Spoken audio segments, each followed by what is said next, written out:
Yesterday I was interviewed, and the guy interviewing me, I don't actually think he was technically awake himself, although very curious about the whole process and what it means, and had a lot of very good questions. But I'd say he actually falls in the category of woke. But he was interviewing people in the awakening scene, trying to get a better understanding of what makes us tick, and had some interesting questions. One of them was, what's the difference between awake and woke? Brilliant question.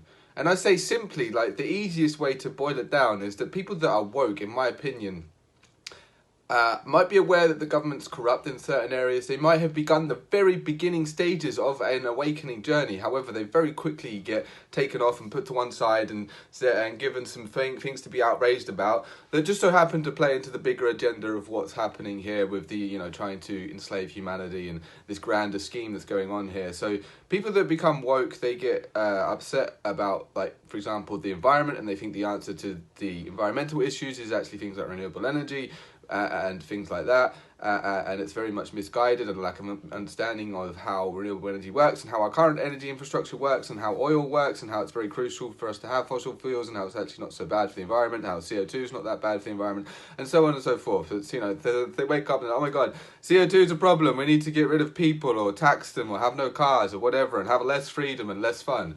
So they sort of wake up to, they get stuck here. Whereas when you're awake, it's a completely different ballgame. Okay, some people get awake, become awake, and then they stay there or whatever. They don't really make much progression. But in this realm, there's the possibility to progress in a huge way. Not just like waking up and realizing the government's corrupt, but there's this entire fucking journey that goes with waking up. And then you wake up and begin your awakening journey. It's like the beginning. Whereas when you become woke, that's the end. That's the end. Unless something in you changes and you come to our side, you will stay there. And I can't see this grand journey behind everything that comes with being on your awakening journey. Because for me, it's not just political. It's not just about the government. It's about this fucking reality around us. About what makes a human a human. It's about learning about everything that makes this human being what it is. Why are we here? All the mysteries of this world sort of fall into the awakening side of life, and especially when you throw into spirituality and a connection to God in there. And I couldn't imagine living in this world, in this life, doing this very tough and stressful work sometimes without having a deep connection to spirituality and to God. So that all sort of rolls in together, and it's like this incredible quest. And I don't see that with woke. And then just finally, one more interesting question that this guy asked me. And I just wanted to get it out there to you guys because you might sort of understand where I'm coming from. And it was interesting trying to phrase this. But when somebody who isn't awake is sort of saying to you, well, what if the government put out this and it changed your mind? And I don't think I could ever just now see one graph that the government's put out there and think, okay, now I think they're telling the truth. Because I've seen so much information and I've built this perspective up over time, I don't think it could ever happen again like it did before, where I hadn't put so much time into researching my worldview and how this place works and how humans work and all this stuff.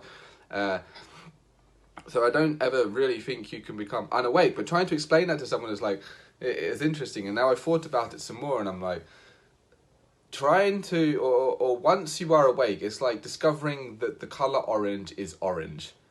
It's just fucking orange. You look at it no matter how many different ways you look at the orange, and what sunglasses, whatever, it's always orange. So when you wake up, you are awake. You've noticed, you've understood that there is an agenda. You can see it. You might not get the absolute 100% accuracy on the intricacies, because we are still theorizing about some of it, but a lot of it we can see that they have certain agendas over here, like the climate con is just one of these agendas.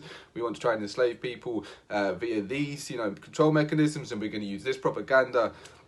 So that's like one facet. Or you could also say that another part of the agenda is to keep people stupid and spiritually asleep, also physically unfit, etc., etc. So, once you see these different parts of the agenda and how they all tie in together, you can then dedicate your time to tackling and, and fighting back against a certain part, which fighting back might actually just be helping somebody get into a healthy habit, a healthy routine in their life, and they get, more energy, and they put more work and light into the world because they have more energy. It's a spiral, right? But it's all connected.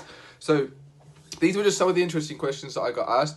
Maybe I'll be able to get the clips of me talking on this interview, because as far as I'm aware, it's not going to get put out publicly. It was actually for a research project that it's doing. Interesting guy though, good questions, and I appreciated that even if he might have disagreed with what I said a lot of the time, he was still quite neutral and was actually genuinely curious to what I had to say.